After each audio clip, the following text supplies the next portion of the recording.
For 5 years, every weekday began exactly the same.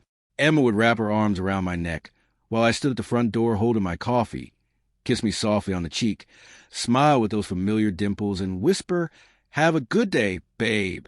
I love you." It became our little ritual, one I never questioned because it felt too genuine to be fake. Friends admired our marriage. My parents often said I had found the perfect wife. Looking back now, I realize the most convincing lies are hidden inside the routines we stop paying attention to. Every morning she kissed me goodbye, and every night she quietly became someone else's woman. I was an architect with long hours, often leaving before sunrise and returning after dark.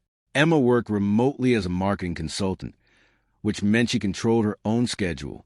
At first, I admired her independence. She always claimed she spent evenings finishing client projects or attending virtual meetings with overseas teams. If I came home late, she was already in comfortable clothes, dinner warming in the oven, acting like she'd been waiting for me all evening. Nothing ever looked suspicious. She knew exactly how to create the appearance of a peaceful home, and I never imagined she was carefully building that illusion while living an entirely different life behind my back. The first crack appeared on an ordinary Tuesday. I had forgotten important blueprints at home and drove back around 8 that evening. As I parked across the street, I noticed Emma rushing out of our house wearing an elegant black dress I had never seen before. She wasn't carrying a laptop or work files.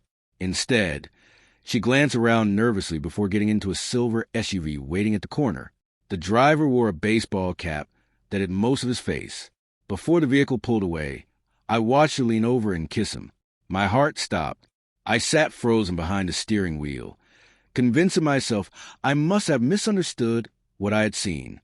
When I walked inside 20 minutes later, Emma was somehow already home, wearing sweatpants and an oversized sweater.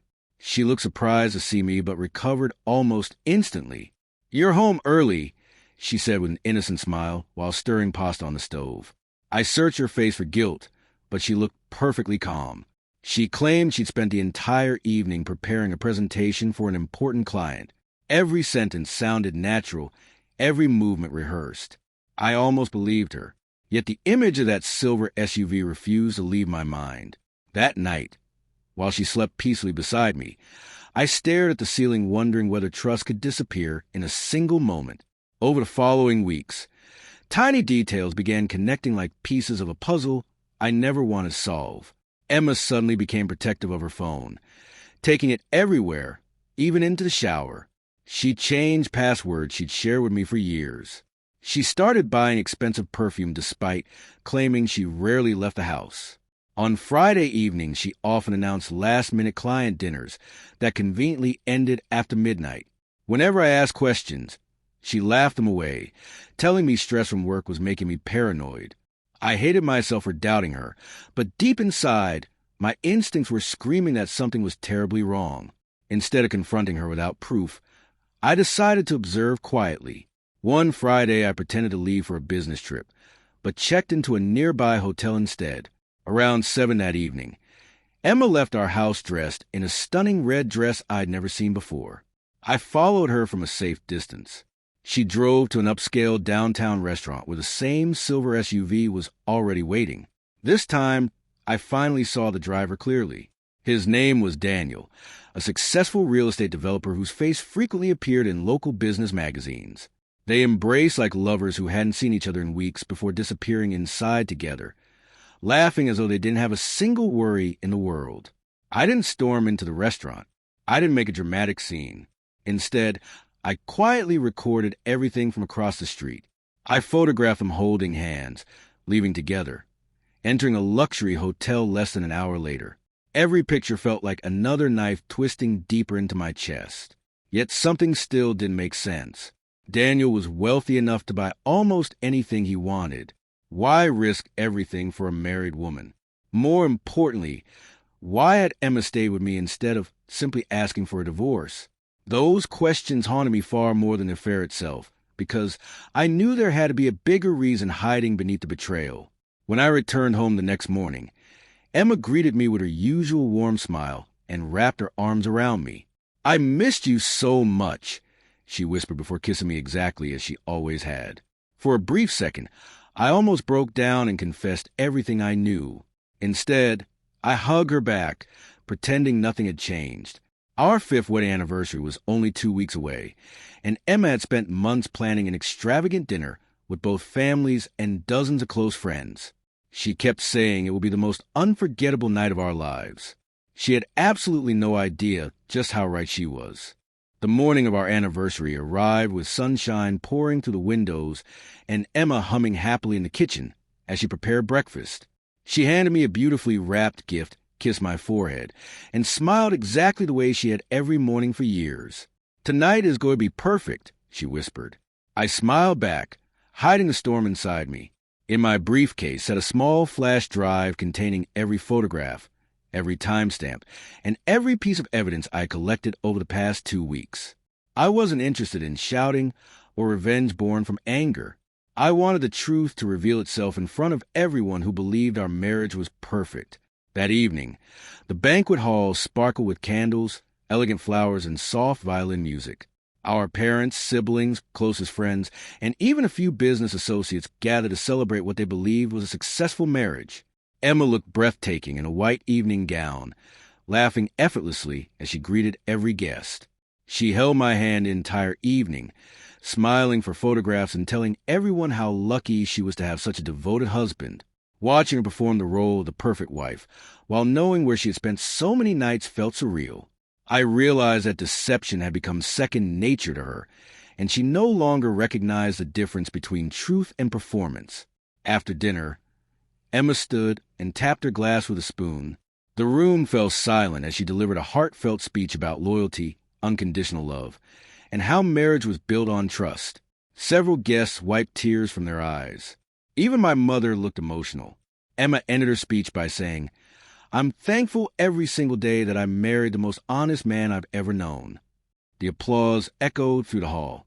I waited until the clapping faded before slowly standing up myself. "Thank you, Emma," I said calmly.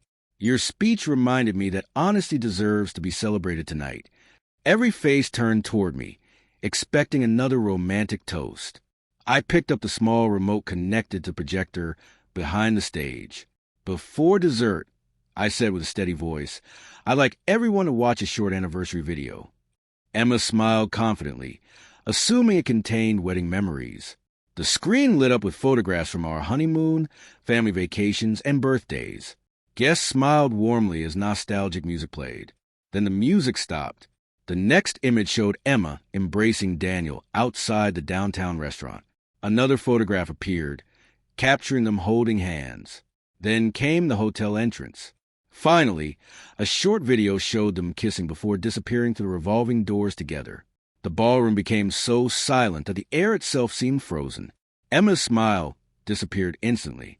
Her face turned pale as whispers spread across the room. Daniel's wife, who had unknowingly been invited because of their business connection with one of my friends, stood up in complete disbelief. My father stared at the screen without saying a word, while Emma's mother covered her mouth with trembling hands.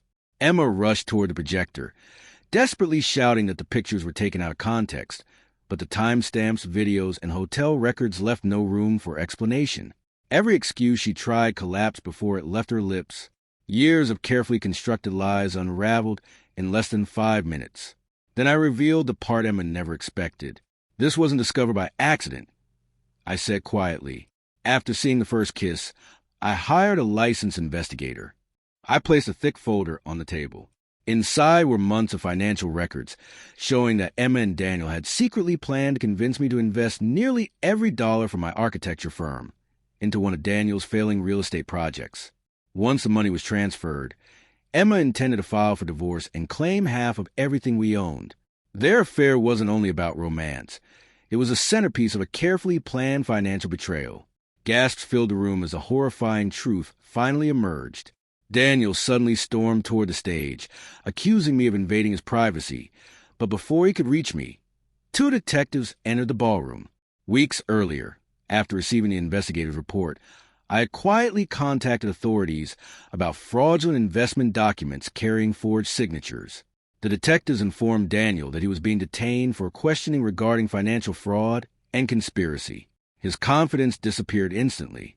Emma watched in complete shock as a man she had risked her marriage for was escorted out of the ballroom in handcuffs. For the first time all evening, she looked genuinely afraid. She realized this wasn't simply the end of an affair. It was a collapse of the future they had secretly planned together.